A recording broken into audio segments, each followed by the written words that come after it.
and the immediate physical aspects of their lives, indifference to external things, can in some cases result in the characteristic untidy appearance of the sulphur intellectual, Herring's ragged philosopher. Sulphur is famous for his untidiness. He often pays little regard to material things, and that includes the state of his house as well as the state of his body and of his bank balance.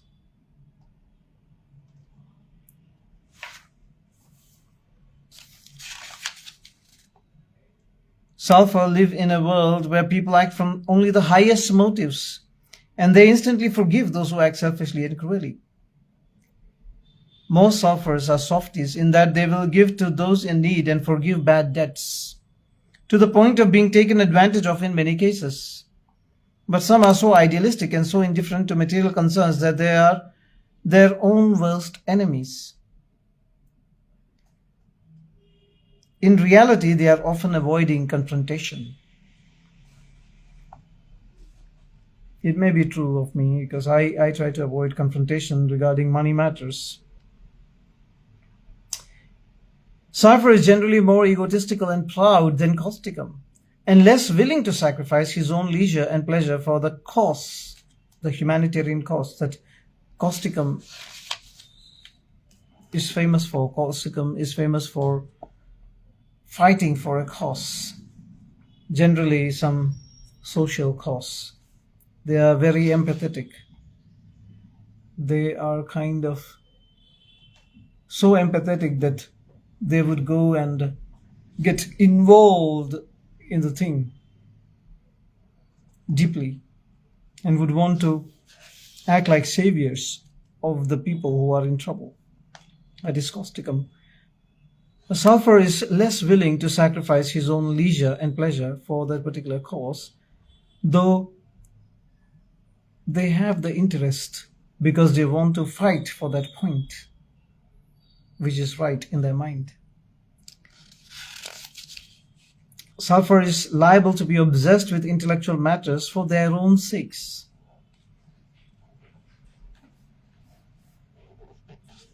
Now we get to the romantic sulphur, very protective of his family. That is a romantic sulphur. Not all sulphurs are religious, but most that I have come across have had a sense of relationship with a greater power, to which they often give very little thought, but are silently nourished by. This may not be true for everyone, but many sulphurs have a desire for a relationship with a higher power.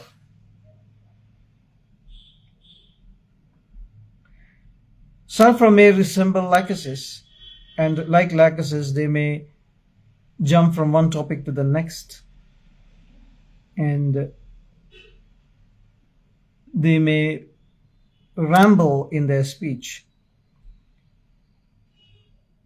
But their speech is generally slower than that of a loquacious lachesis. Loquacious lachesis will be like, going from one point to the next, like, jumping from one point to the next, without any connection, without any coherence.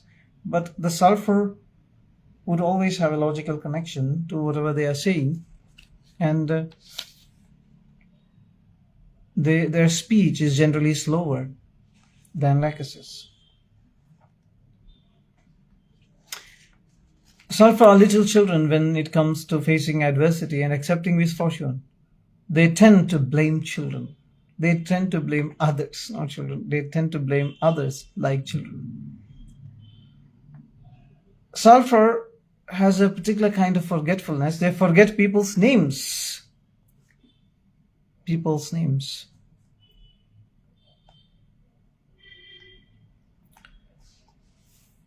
Sulphur introvert is also there. Some sulphurs are introverts, and they want to be left alone, either to immerse themselves in books and intellectual musing, or to seek solitude in the countryside and in physical labor. Both kinds are there. Some would immerse themselves in books and intellectual thought. Others would be interested in physical labor in the village. Sulphur introverts. Finally, he comes to the physical appearance, the face is generally angular, nose is prominent, and is usually quite straight. And Dr. Philip Bailey calls this kind of a nose a fire nose, since it's associated with the element of fire. The straight, prominent nose in an angular face. Very often, Sulphur will have a head that appears large in comparison with his body, which is in keeping both with his expanded ego and his cerebral and spiritual interests. As I said, they live in their brains.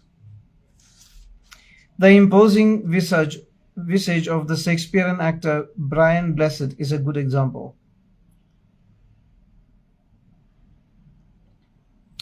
In keeping with their flamboyant personalities, Sulphur individuals will often wear flamboyant clothes, some of them. These may be chic and sophisticated, as in the case of the bow tie and many other clothes that he's talking about. My Sulphur school friend liked to wear a coat which resembled a yak skin or a woolly mammoth, which turned his already large frame into something which looked quite spectacular.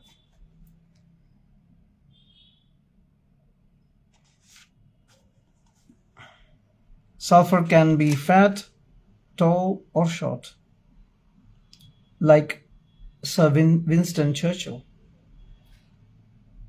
Sulphurs can be tall, thin, with a large head, especially a high forehead, highly intellectual, often spiritually oriented.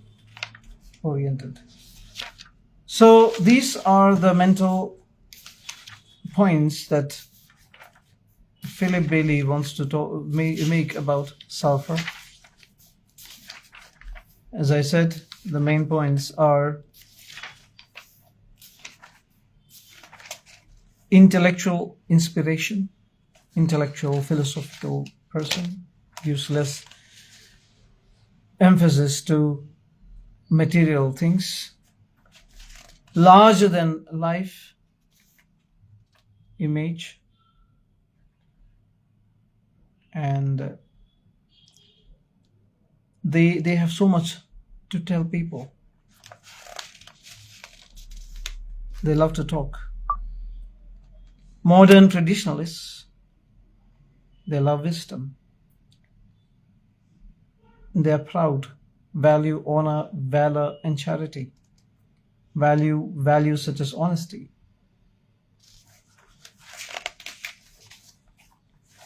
There is an earthy sulphur too, which resembles Baryta carb, and not at all intellectual or idealistic, but selfish and stubborn.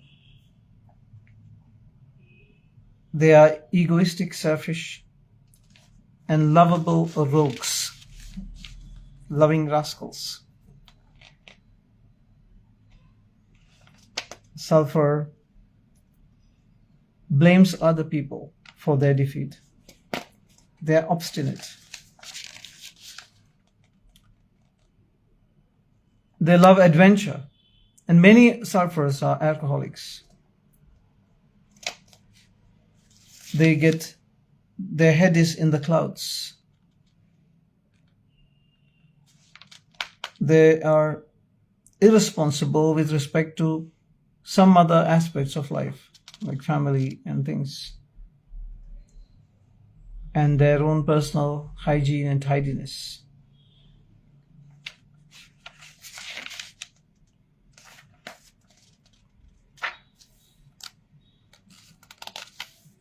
And they forget names.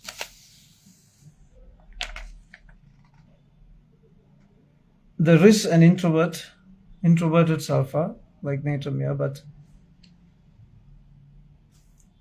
they want to be left alone, immersed in their books, or go to the village and do farming. And face is generally angular, nose is prominent, straight.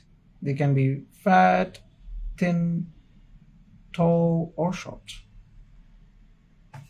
That's about sulphur. I hope you have understood these three medicines, phosphorus, arsenicum, and sulfur. If you go through the Medica written by others, I've just discussed Nash and Vetulkas and a little bit of Philip Bailey. If you go through Medicas of other authors, you would learn more points that would help you to distinguish these medicines better, because these are very, very fundamental and significant medicines in our homeopathic Medica that come in daily use. Sulfur, phosphorus, arsenicum, you use it again and again for different patients. God bless you. Have a great day.